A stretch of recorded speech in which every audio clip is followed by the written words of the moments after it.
Here are the players that contenders should be sending their third round picks to acquire. We're going to start it off here with Nick Chubb, the running back for the Houston Texans. While everyone seems to think that Woody Marks is being anointed this new starting running back for the Texans, the reality just hasn't been there yet.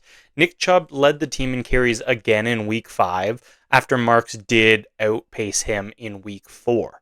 It's true Marks is going to be involved, especially as a pass-catching back, but we never thought that Nick Chubb was going to get a bunch of pass-catching reps in this offense. Chubb is going to continue to be involved, especially around the goal line in these scoring opportunities where it really matters for fantasy. Now, what's really valuable about Nick Chubb on this Texans team is that this offense is really starting to click now under new offensive coordinator Nick Caley.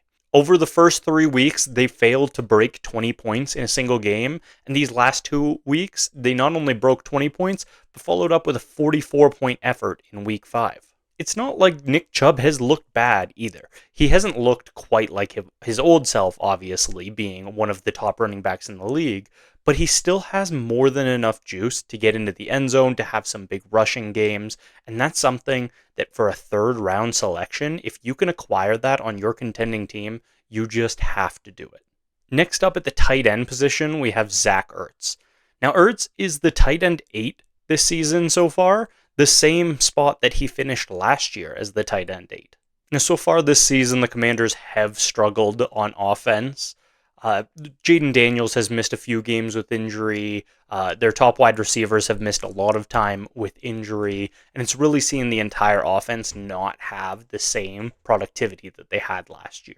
Now, if Daniels can get back and healthy after this hamstring tweak this past week, and some of the wide receivers get back and onto the field, then this offense could start clicking again. And the way that Ertz has a knack for getting into the end zone, any improvement in the offense overall will be good for Ertz. Now, Ertz has been the model of consistency at tight end this year. He has more than 5 points in 6 out of his 7 games, and more than 10 half PPR points in 4 out of 7 games. If you're going out to acquire Ertz for a third, he's probably not even going to be your starting tight end, or at least not in line to be your starting tight end when everyone is healthy. That's exactly what Ertz is great for a contender. If you need a second tight end, if your tight end 2 spot just isn't scoring any points right now, then this is exactly the kind of acquisition a smart contender makes. You do not want to be the contender that goes into the playoffs and your tight end 1 goes down with injury and you're stuck scrambling, getting 1, 2, maybe 0 points a week at that tight end position. Go ahead, acquire Ertz, get 5 to 10 points consistently, and don't let your tight end position worry you at all. Now, another player that you can acquire for a third round selection in a lot of leagues is Ray Davis. So on last week's episode, I did a similar show to this, but with second round pick values, and a lot of the running backs in that tier were backup running backs that, if the starter went down, would have a great role on a good offense. Now for a third round selection, we have Ray Davis here, and he offers you just that. Now, James Cook is a 190-pound running back that's got 15 carries or more in 5 straight games. He's had over 20 touches in 3 of those games this season. The Bills are a team with one of the highest risks of injury at that starting running back position because of Cook's size and the workload he's taking on right now. Any running back in the NFL, any starting running back, is on average going to miss 1 to 2 games in a season. Now, when you're an undersized running back like Cook getting the workload he's getting, that goes up even further. If Cook does miss 1 or 2 games down the stretch, I think sending a third for Ray Davis pays for itself already. Now, if Cook misses even more time than that, then Ray Davis is a league winner type of player. And that's not just for this season either. Ray Davis is very likely to be the backup to Cook for at least 1 more year, if not longer into the future. Now, this is a Bills team that you want to have any part of their offense, and their starting running back being a main portion of it. If Ray Davis does get any starts on this Bills rushing attack, then he will be a must start in every league with RB1 upside. Just look at last year.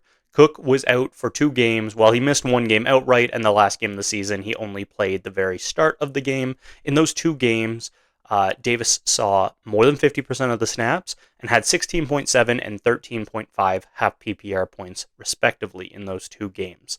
That just shows that if Cook does go down with injury, Ray Davis is the next guy up, and he could be a great option for you. Continuing at running back here, we have James Conner. Well, this may seem like a weird selection to highlight for a contender, because James Conner is not going to get you any more fantasy points this year. He had suffered a foot injury in week 3, and he has been ruled out for the rest of the season after undergoing surgery. That being said, most contenders in Dynasty are also going to make a contention push the next year as well. Your window is very rarely just that single year. Now, this Cardinals coaching staff has been very clear that they love Conner. They want him to be their main starting running back, getting the bulk of the carries.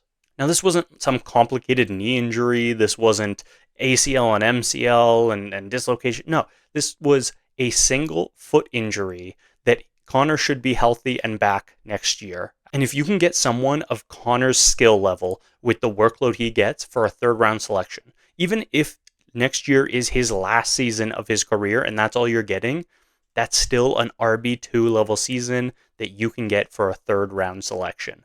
Go ahead and do that now if you have that 3rd round selection to spare as a contender.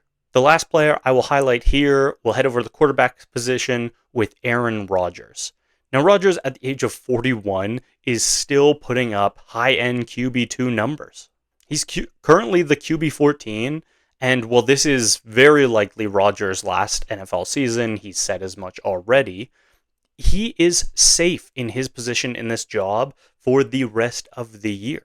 Now, getting a guaranteed starting quarterback alone for a 3rd is very good, let alone one putting up high-end QB2 numbers. This isn't even a situation where you trade for Rodgers and he's just extra depth for a 3rd round selection. That would be fine. But he's putting up numbers that you probably want him in that super flex spot for you in your leagues. And even if you feel like, oh, I'm okay at quarterback, I have 3 good quarterbacks, that is not necessarily enough if you are a contender. Injuries happen at the quarterback position too, and you don't want to be kicking yourself come the playoffs when a couple of your quarterbacks get injured and you're stuck putting a position player in that super flex spot. Just ask me. One of my contending dynasty teams has Brock Purdy, Kyler Murray, and J.J. McCarthy all sitting on the bench injured right now. It can absolutely happen, and you don't want to hold on to a 3rd round selection because that's the pick you wanted to value over depth at your quarterback position in a contending window. No. Sell the 3rd round selection and get the depth you need. If you missed the previous videos on the 1st round values and 2nd round values that contenders need to sell their picks for, go ahead and click the links to those videos and subscribe to this channel for all of the trade targets that you want to keep an eye out for.